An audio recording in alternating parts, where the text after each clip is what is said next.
Bogus ખેડૂતના નામે loan કૌભાંડ મામલામાં સીઆઈડી ક્રાઇમે જયંતિ ડુમરા, ભદ્રેશ મહેતા અને તેના પરિવાર સહિત 10 સામે ફરિયાદ નોંધાઈ હતી અને રત્નાકર બેંકમાંથી 29 કરોડ 94 લાખથી વધુ રકમની લોન લેવામાં આવી હતી અને ભદ્રેશ ટ્રેડિંગ કંપની,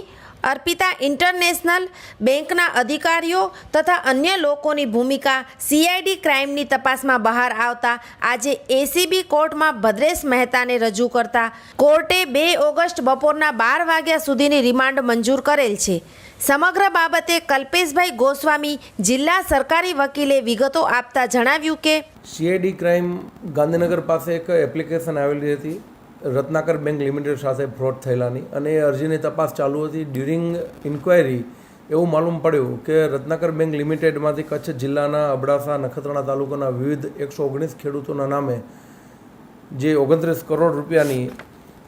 29 કરોડ 94 લાખ 33,560ની માતબર રકમની જે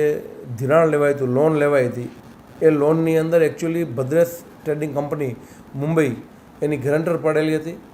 અને જ્યારે તપાસ દરમિયાન એવું માલુમ પડ્યું કે આ ભૂમિકા ભદ્રેશ ટ્રેડિંગના ડાયરેક્ટરોની as well as Arpita international અને બીજા બેંકના અધિકારીઓની કાવતરાની ભૂમિકા માલુમ પડી અને આ પૈસા જે ફ્રોડ કરીને લેવામાં આવ્યા છે એ ગુનામાં એ અરજીના બદલે સીઆઈડી ક્રાઇમ્સનો ગુનો દાખલ થયો અને એની અંદર સીઆઈડી ક્રાઇમે અત્યારે પાર્થ ભદ્રેશ મહેતા નામના ભદ્રેશ ટ્રેડિંગ કંપનીના ડાયરેક્ટરને અરેસ્ટ કરી અને આજે અમે એસીબીની સ્પેશિયલ કોર્ટ સમક્ષ રજૂ કર્યા છે। બીજા ટોટલ 10 આરોપીઓ સામે એફઆઈઆર દાખલ થયેલી છે, જેમાં ભદ્રેશના પાર્થના પિતા ભદ્રેશ, એમના માતા હિનાબેન, જયંતિલાલ જેઠાલાલ ઠક્કર, ચેતન ભિંડે, મામદ સુમાર કુંભાર, ગિરિરાજસિંહ કનુભા જાડેજા, કેડીસીસી બેંકના તત્કાલીન મેનેજર સંજય ત્રિપાઠી અને આરબીએલ બેંકના અધિકારી પ્રતિક શાહ એમ 10 લોકો સામે અત્યારે એફઆઈઆર ફાઇલ કરવામાં આવી છે। એ પૈકી એક વ્યક્તિને ત્યારે અરેસ્ટ કરી અને સીઆઈડી ક્રાઇમે આજે અમે રજૂ કર્યા છે। એસીબી સ્પેશિયલ કોર્ટે અમારી